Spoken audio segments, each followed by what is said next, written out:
We've made it to Wednesday, everybody. Hi, Shannon Spake. Welcome to NASCAR Daily. Super excited to be here with you today. We have a great show. We also have a great sponsor. Yes, it's hers. Okay, so I use this in my regular life. I promise you I do. So it's always great to have a sponsor that you actually use and are excited to share with everybody. So hers, on a mission to help the world feel great through the power of better health, truly. And speaking of hers, today, this is going to be such a great show because my guest is fierce. She is driven. She has an incredible perspective, and she is a total badass. Katherine Legge is here. I had such a great conversation with her, and I can't wait for you all to hear it. So I'm going to be completely honest. I knew the name Katherine Legge and I knew the accomplishments, but I didn't know a whole lot about Katherine until the Phoenix weekend. And when I heard you speak in the media center, I know that I immediately tweeted out or Instagrammed out, like, did we just become best friends? Because the way I heard you talk about your journey and talk about the experiences that you've had with just this awareness and feet on the ground and living in the moment and all of that stuff, I just really felt a connection to you. So I really appreciate you taking a few minutes to chat with us today. I really, really am looking forward to this. I love that. And absolutely, we can be best friends. Yeah. How many of me, like I just said, people who knew your story, knew who you or knew what you had accomplished and knew your name, but didn't really get a chance to hear you talk and maybe were attracted and interested more in your story because of hearing what you said. How many of me's have you encountered since Phoenix? Yeah, you're one of one, I think. Oh, No, there's obviously been a lot of interest, but I don't know how many people's story resonates with mine, right? I think it's been a very unique journey that I've been on, and there's only a handful of yous that can relate to being in the male-dominated world and having to fight for it and like all the different elements of it. I think there's not many people that can relate. I don't know. I wish there were. let me kind of start at the beginning. So the first kind of article that I came across was in 2004. Lynn St. James was looking for the next female driver. 2004. I mean, I believe I'm not going to date you, but that was you were. I mean, I got started later in my life. I was like 27 or 28 when I got my first on-air job. So it was much later in life. And that to me, like, that's a little bit later. You think about like some of the kids that start nowadays and they're 8 or 9 or 10. So when did you first kind of fall in love with racing? So that kind of flips back to what we were just talking about as well. I think if you've had it hard and you've had to work for it, then you appreciate it more. Excuse me. So like the more you have to dig deep and the less it's handed to you on a plate, I think the more you appreciate it. And that's kind of been my story a little bit. Like I'm not from a wealthy family. My dad wishes that he was wealthy, right? I heard you say that. But he could not afford to put me with the best teams and the best equipment all the way through my career. So we did what we could. And, you know, he gave up smoking to be able to pay for go-kart tires for me, things like that, which is really cool. So I started racing go-karts when I was 9 years old, back in England. Obviously, you can tell by the somewhat accent that I still have. It's not North Carolina Southern. for sure.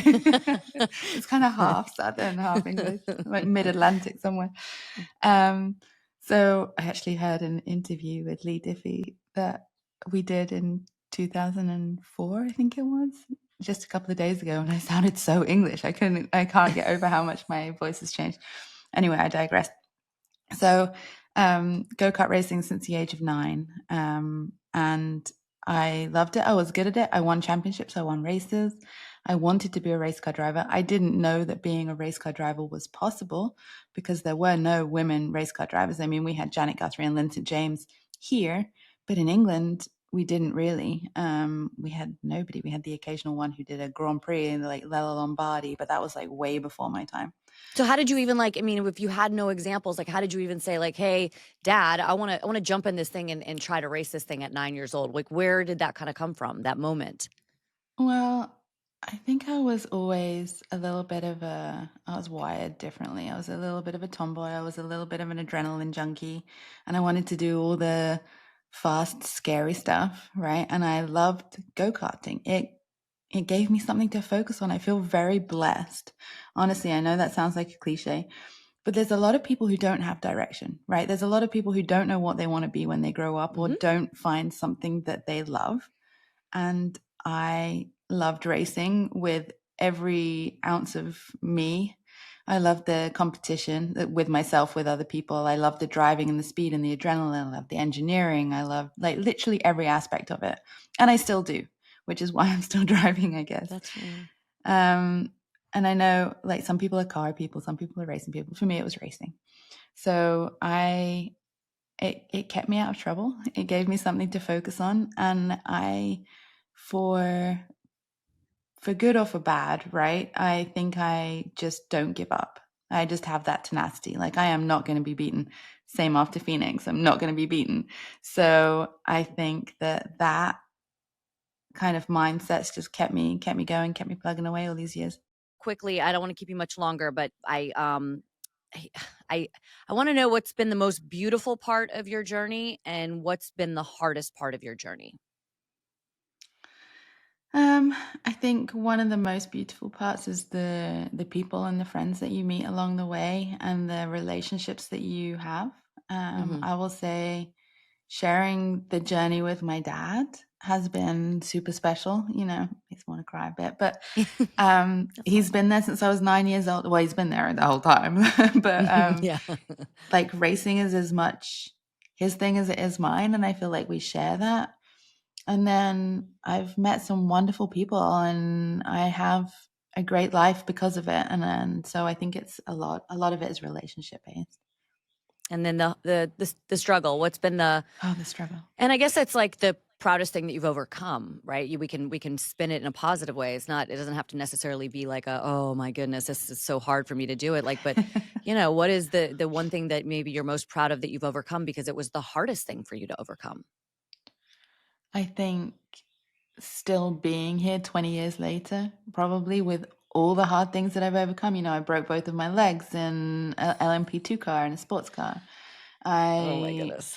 Yeah, there's been a lot. Like when I say a roller coaster, like it's been a scary ride at times, but there's been a lot. But and not scary like I'm scared, but Well, there's breaking both of your been legs a and lot. probably It's being, pretty scary. non-weight bearing for several weeks or months is probably 3 months. pretty intimidating Yeah. for somebody who's as active and vibrant and all of that stuff. So I could see scary being a good adjective. Yeah. So I Plus, think then you I got to think get back in that the and the car and do it fact. again, right? So actually, funny story. Don't tell my doctor. But I was coaching in Ferrari Challenge when I first came back. So it happened in France. Broke both my legs. Went to rehab. Couldn't walk. Was in a wheelchair. I went to Jeez. Kota actually, and like I don't know, maybe like 6 weeks after it happened because I was spent 3 weeks rehabbing. I was a week in the hospital, so maybe like 5 weeks afterwards, I went to Kota. Was in a wheelchair and I was coaching for our challenge. And normally you go out and you do a reference lap so that they have something in the data that they can aim at, right? And so I said, I'm just going to go out and do a reference lap. And I couldn't put weight on my legs, but I still managed to get decent enough brake pressure to do it. And I did it because I wanted to know that mentally I could still do it, because the physical side of it, is going to end, right? But mentally, you're like, okay, do I still have it? Have I still got Mhm. it? Is it going to scare me to drive fast? Like, is it going to put me off because I'm worried about getting hurt or like mentally? And so actually doing those 3 or 5 laps or whatever I did, like made me think, yep, okay, still got it. We're good. We're gonna keep going with the rehab and we're gonna come back here.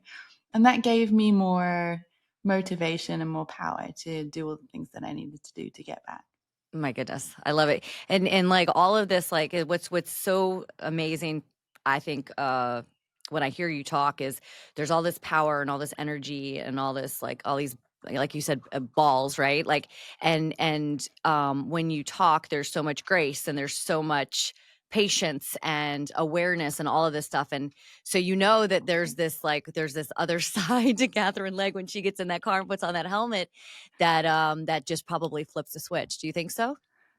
Oh yeah, absolutely. Yeah. And I've had to meter her because she has been too aggressive at times. And I think that's overcompensating, and that might come from a bit of a chip on my shoulder. right? Like having to prove myself and having to be aggressive. So I've definitely been too far that way and had to like come back. And it's more of a challenge to calm me down, which is why the spotter is so important.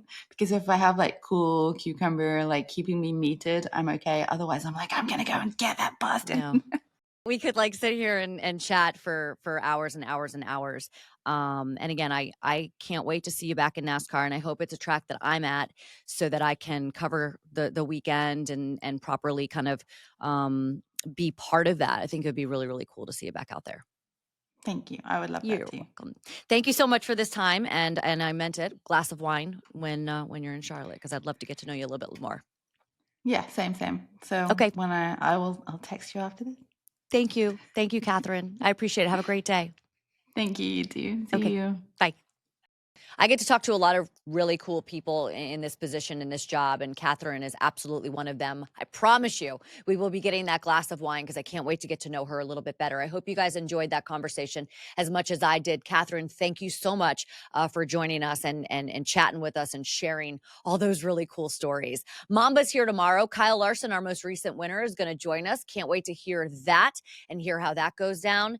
So that's it for a Wednesday here on NASCAR Daily. Hope everyone has a great day, and we'll see you right back here tomorrow.